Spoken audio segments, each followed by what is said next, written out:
Vonis bebas Ronald Tanur menggemparkan publik. Banyak pihak yang bertanya apakah hakim profesional dalam menjalankan tugasnya. Kita akan membahasnya bersama mantan Menko Polhukam, Profesor Mahfud MD. Selamat malam, Prof. Mahfud. Selamat malam, Reza. Baik, Prof. Mahfud, bagaimana reaksi Anda pertama kali ketika mendengar hakim memvonis bebas Ronald Tanur, Prof?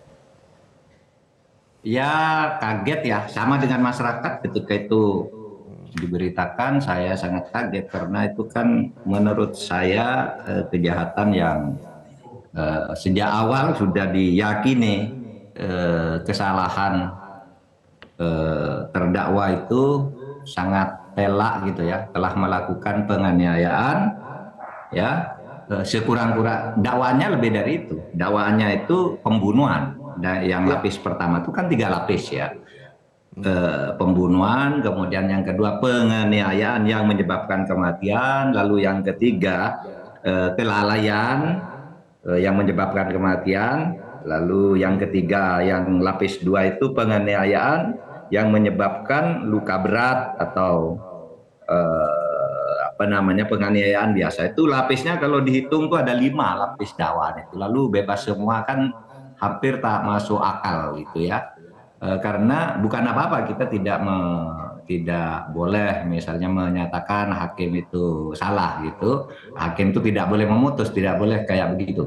Harus ikut opini publik. Tetapi keadilan itu kan sebenarnya bertemunya antara public common sense, yaitu rasa keadilan di dalam publik karena bertemu dengan fakta yang logis, kemudian dikaitkan dengan pasal-pasal hukum. Itulah sebenarnya keadilan, dan ini tidak ditemukan di dalam putusan ini. Sekurang-kurangnya kan orang berpendapat sekurang-kurangnya ini terjadi pada lapis kedua, yaitu penganiayaan yang menyebabkan kematian. Kenapa? Karena penganiayaannya sudah jelas, di fakta-fakta ada itu, atau bisa juga dengan lapis ketiga yang kedua itu, penganiayaan yang menyebabkan luka berat. Itu bisa juga. Meskipun saya kira dakwaan pertamanya itu, lapis pertamanya merampas nyawa orang lain dengan sengaja atau pembunuhan, itu ancamannya 15 tahun. Nah, oleh sebab itu ya saya kaget aja, karena waktu itu kan kita semua tahu ya, ketika peristiwa ini Oktober itu terjadi, wah semuanya kaget. Kemudian fakta-fakta di lapangan, kerja polisi, kerja jaksa, menurut saya sudah cukup profesional, bisa dinilai oleh publik, baik ketika memulai pengajuan pendakwaan, melalui penyelidikan dan penyidikan, kemudian terus ke pendakwaan itu sudah terbuka. Nampaknya publik yakin, sehingga tidak begitu banyak memperhatikan kok tiba-tiba bebas gitu. Nah, itu yang menyebabkan kita semua kaget.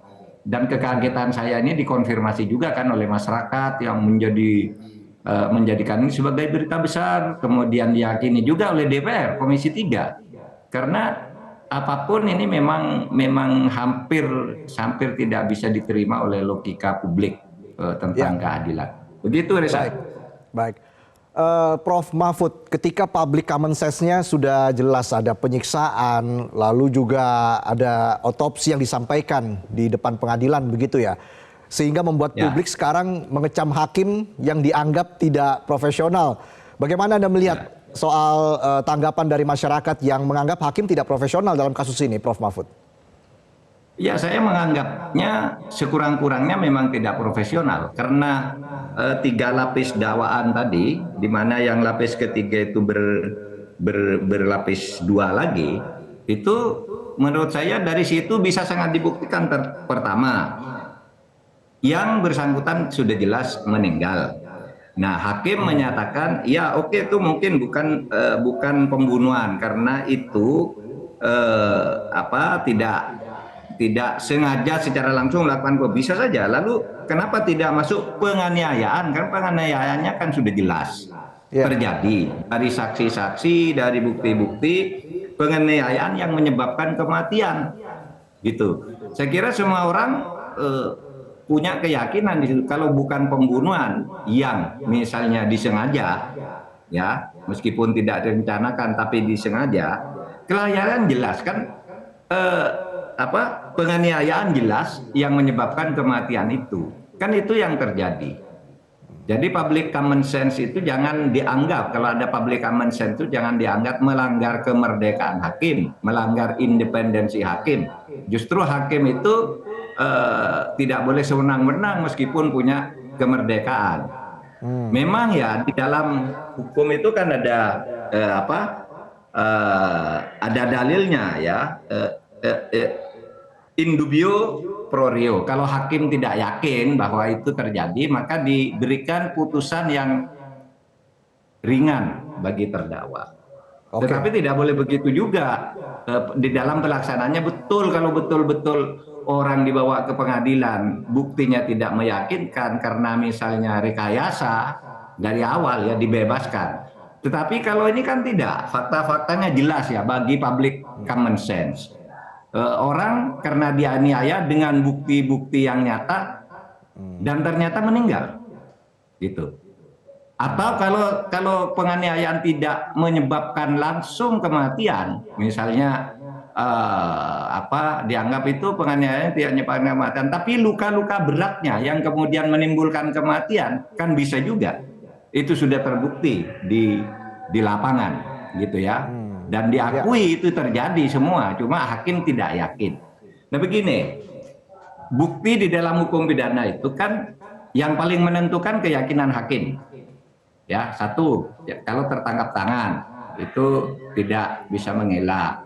Yang kedua, pengakuan. Yang ketiga, saksi. Lalu yang keempat, keyakinan hakim. Nah, hakim yakin sekarang ini tidak salah, tapi itu jangan digunakan seundang-undang juga. Ini Reza yang menurut saya merupakan penyelewengan dari asas kebebasan hakim. Di zaman Pak Harto dulu Orde Baru, ya hakim itu berbuat begitu tuh jarang sekali. Ya, waktu itu lembaga peradilan itu dipisahkan dari pemerintah, dari Kementerian Hukum HAM, dipindah sepenuhnya ke Mahkamah Agung. Itu kan agar hakim itu bebas, karena di zaman Orde Baru hakim itu tidak punya kebebasan. Tetapi ketidakbebasan hakim di zaman Orde Baru itu hanya terjadi pada kasus-kasus hukum.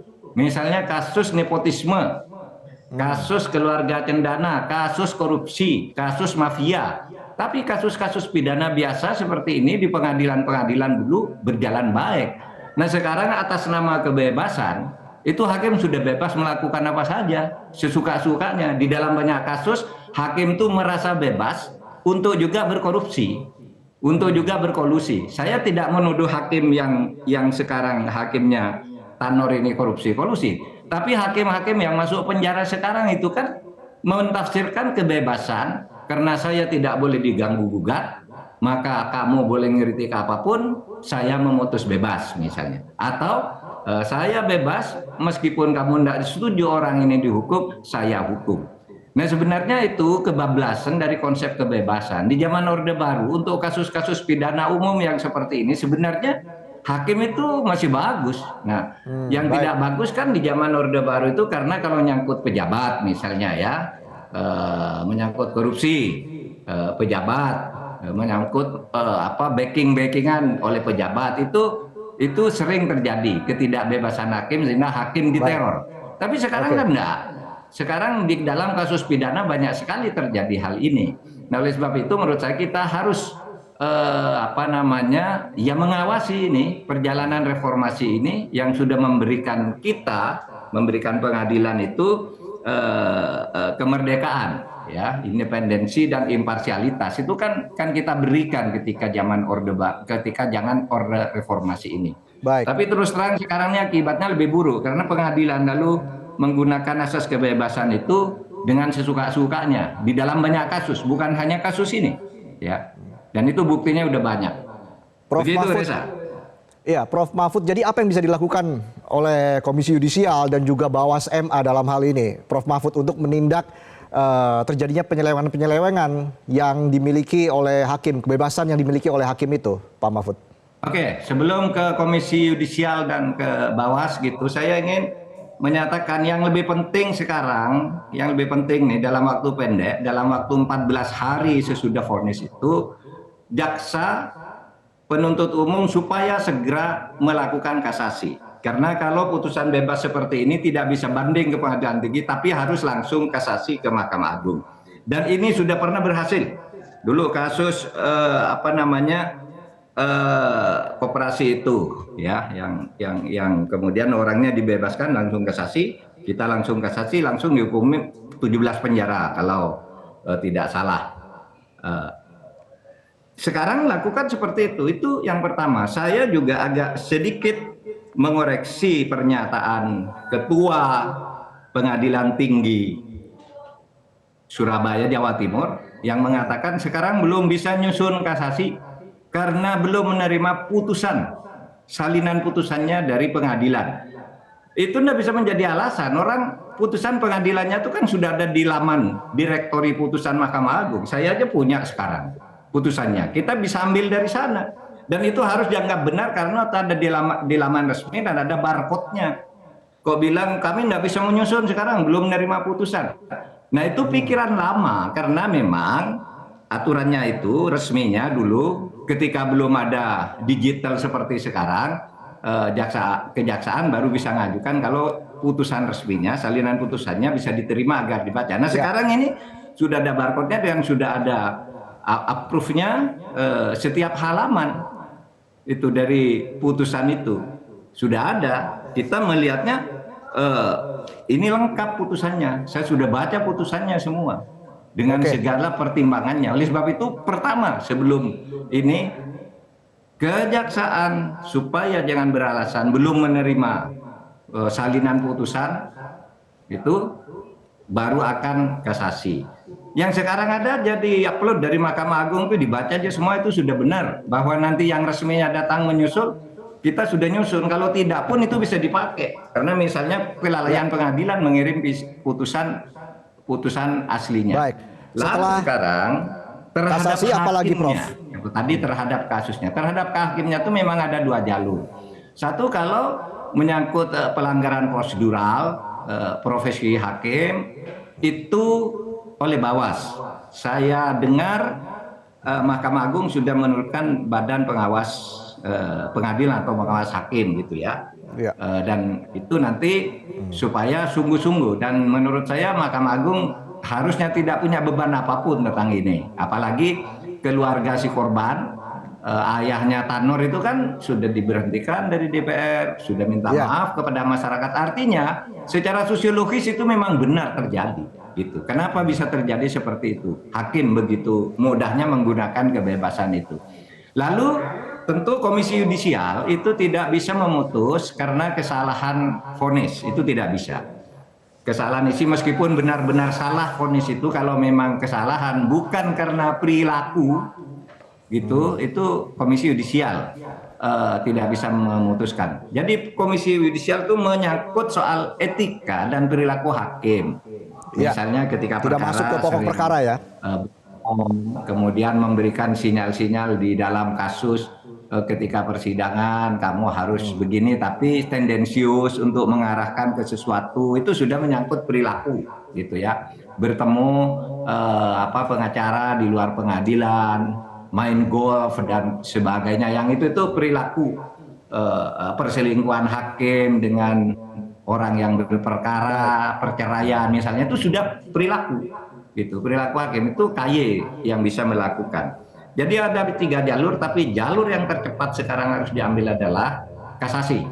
Baik. Oleh kejaksaan gitu. Kalau memang kejaksaan belum punya naskahnya, saya bisa kirimi sekarang lewat Mas Reza ini. Saya aja dapat, bukan orang pengadilan tuh saya forward sekarang. Sudah ada nih asli, sudah di-approve semua setiap halaman 108 halaman. Kita akan melihat dan kawal bersama seperti apa Prof Mahfud jalannya kasasi begitu ya dalam 14 hari ke depan ini. Terima kasih Profesor Mahfud MD, mantan Menko Polhukam, sudah memberikan analisanya dan bergabung bersama kami dalam Prime Time News. Selamat malam. Jelajahi cara baru mendapatkan informasi. Download Metro TV Extend sekarang.